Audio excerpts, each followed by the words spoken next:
The Pokemon craze that we've been living through in 2025, it's all about to end. And that starts with Destined Rivals. Now, I don't say that lightly. I've been collecting for over 20 years. And after seeing the boom and bust cycle across Pokemon, Magic, and Yu-Gi-Oh!, you start to recognize the signs. And right now, they're all flashing red. But this isn't just a video about why the hype is dying down. It's also about how you can make the most of the moment before it happens. How to collect smarter, enjoy the hobby more, and find value in the middle of all the noise. Personally, I'm ready for the reset. I want affordable box prices again, I want to crack packs with my wife, and build master sets without feeling like I need to refinance the house. And I know a lot of you feel the same way, but not about my wife, she's mine. So if you're tired of the chaos, but still love this hobby as much as I do, stick around. Let's talk about what's really going on, and what you can do about it.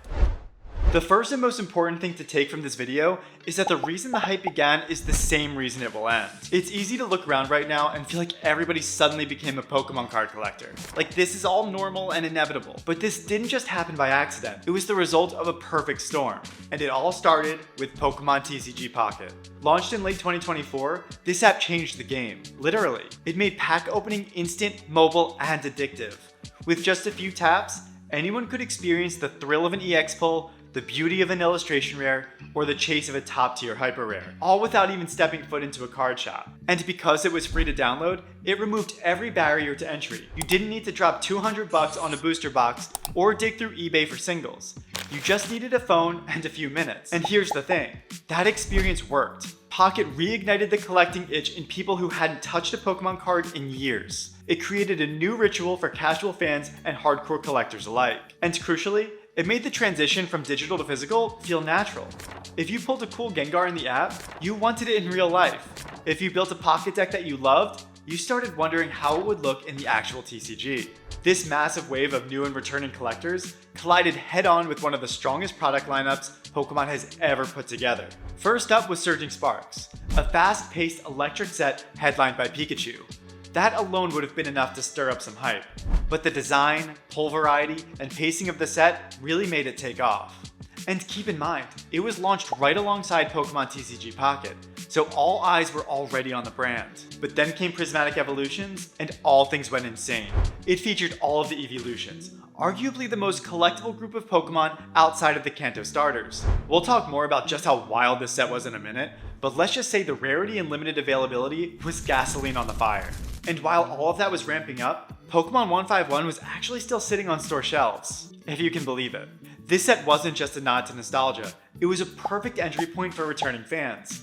Every card sparks a memory. You could walk into a big box store, see a set filled with all of the Pokemon you grew up with, and start collecting again on the spot. And thanks to a reasonably wide release and solid pull rates, it was just accessible enough to let people get into the hobby without feeling overwhelmed. In short, the Pokemon TCG was firing on all cylinders. New fans, returning collectors, mobile users, nostalgia chasers, competitive players, everyone had something to get excited about. And then looming just beyond the horizon, the return of Team Rocket. We'll get into this a lot more soon. But just the announcement alone of a Team Rocket themed set, the first one since Team Rocket Returns, geared collectors up for what would be Pokemon's biggest year ever. Now that we've seen the perfect storm that kicked off the boom, let's zoom into one of the biggest reasons the hype got so out of hand, and why it might not last. Pull rates. If you've been paying attention to Pokemon sets lately, you may have noticed a trend. The Scarlet and Violet era has been bouncing between low pull rate sets and high pull rate sets. And right now, that roller coaster is playing a huge role in shaping demand. Let's start with Surging Sparks. Thanks to its timing with the release of Pokemon TCG Pocket, this set exploded in popularity almost overnight. It was bright, exciting, and full of fan favorites. And importantly, very rewarding to open. You didn't have to spend hundreds to feel like you got something cool. Hits were relatively accessible, and the hype was backed by the actual fun of ripping packs and seeing full arts and art rares show up at pretty reasonable rates. But then came Prismatic Evolutions, and it took that expectation and threw it right out the window. This wasn't just a follow-up release, it was a special set. That means no traditional booster boxes, a more limited print run, and tighter supply from the start. But what really made it stand out was the sheer size of the set.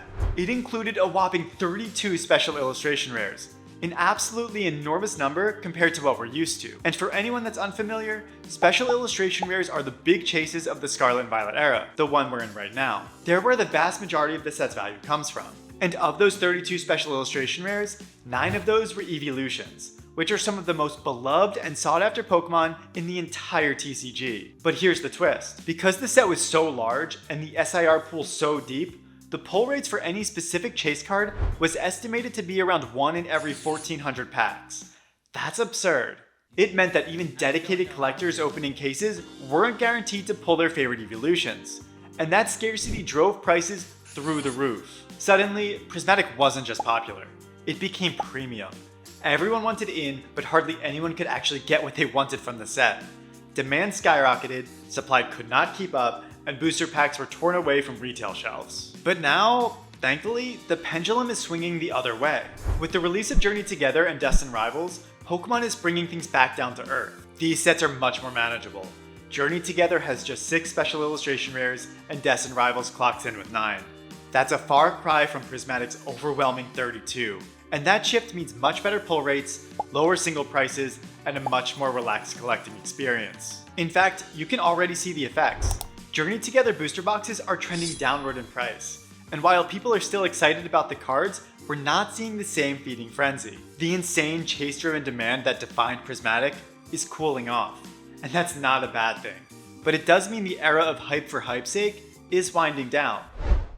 Now let's actually talk about Destined Rivals, and how this set, which generated so much of the hype to begin with, might also be the reason for its undoing. First, it's hard to overstate how excited people became once the Pokemon Company revealed its 2025 set lineup. For the first time in over 20 years, we finally have a new Team Rocket set, one that is a direct successor to 2 of the greatest sets of all time, the original Team Rocket and EX Team Rocket Returns. The original Team Rocket introduced us to Dark Pokemon, edgier, more menacing versions of familiar favorites, twisted by Team Rocket's influence. They weren't just alternate forms, they felt corrupted, dangerous, and mysterious, and people loved it. Dark Charizard and Dark Dragonite are some of the most collectible cards in the entire Wizards of the Coast era. I mean, just look at them. They look incredible. But this set didn't stop there. Team Rocket also introduced us to the first ever secret rare in Dark Raichu. This card's set number is 83 out of 82, a convention that's stuck around for over 20 years and still plays a huge role in the game today. EX Team Rocket Returns then somehow managed to exceed the massively high expectations set forth by its predecessor. Once again, we see the return of Dark Pokemon, with Dark Houndoom, Dark Dragonite, and Dark Tyranitar being a few of my favorite artworks of all time. But this set went even further by releasing the first ever Gold Stars. Gold Stars deserve their own entire video, but suffice it to say that these incredibly rare and gorgeous shiny depictions of favorite Pokemon are some of the most collectible pieces of cardboard on the planet. And finally, after 2 decades, we get to follow all of this up with Destined Rivals. But there are a few issues. First, where are the Dark Pokemon? This is one thing that people were absolutely expecting to see when they first heard the announcement. The truth is, they likely didn't have room in the set with all of the Rocket's Pokemon. But that is a pretty big disappointment for many of us that remember opening the original sets. And speaking of, each of the original sets debuted with new card types. First with Secret Rares in Team Rocket, and then Gold Stars in EX Team Rocket Returns. But other than more trainer cards, there's nothing explicitly new coming to the Pokemon TCG with this expansion. And then there's the elephant in the room, the cards themselves. Thanks to Japan's The Glory of Team Rocket expansion, we know exactly what to expect, and honestly, the reviews are mixed. While some cards, like the Rocket's Moltres, have been praised, others, such as the Rocket's Mewtwo, have faced criticism for their art style.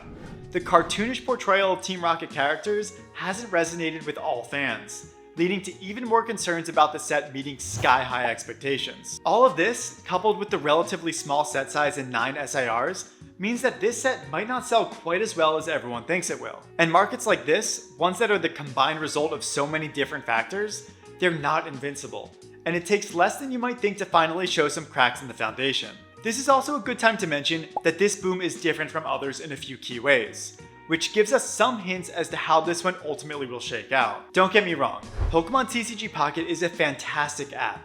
It's sleek, fun, and brought a lot of new eyes into the hobby. But let's be real, this isn't Pokemon Go in 2016, and it's definitely not as impactful as the pandemic. When Pokemon Go launched, it was a global phenomenon. People were playing it in parks, on sidewalks, and even in traffic. It reignited the love for Pokemon on a massive scale. And right behind it came the set XY Evolutions, giving returning fans a perfect way to jump into the TCG with familiar artwork and fan favorite Pokemon. Then the pandemic hit, and suddenly people were stuck at home with time, nostalgia, and internet access. Vintage prices exploded, old binders came out of closets, and everyone became a collector overnight. Compared to that, the current boom feels different, more grounded, more organic. Still huge, but not driven by a cultural tidal wave. And that's the key point here. This spike might not crash the way the others did, but it's likely to cool off and settle into something more sustainable. Which for collectors is kind of great. We will finally be able to get our hands on cards more easily again. And plus, there are going to be a ton more people that are interested in our cardboard collections. It's a win-win. But in the meantime, what should we as collectors do about it? And what should we be spending our hard-earned money on? Because the craze, yeah, it's still very much alive right now. And that means it's also a time when it's easy to overspend chasing whatever's trending. But here's what you can do. Focus on the cards you love, not just the ones that everyone is hyping. Right now, there are incredible pockets of value if you know where to look. Like the Hidden Faith Shiny Ball cards, which are still widely underappreciated. Or the countless full arts from the Sword and Shield era, that are gorgeous and incredibly affordable. In the current generation, there are so many illustration rares from Scarlet and Violet that are flying under the radar. Don't forget about the Pokeball Hollows from Prismatic Evolutions either. They're beautiful, textured, nostalgic, and they don't command massive price tags like their almost identical Master Ball variants. The time to chase sealed product and high demand singles will come again. Likely just a few months from now, when things begin to cool off and shelves start to restock. That's when you strike. Alright, we just walked through all of the reasons why I firmly believe the release of Destined Rivals will mark the end of the 2025 Pokemon boom, from easier pull rates to the slightly lackluster set itself. But hey, if you think I'm totally off base and the hype is only just getting started, please let me know in the comments. I'd love to hear your take. And when you're done with that, if you want to know the whole story behind the Pokemon booms and busts, watch this video next. Thanks for watching.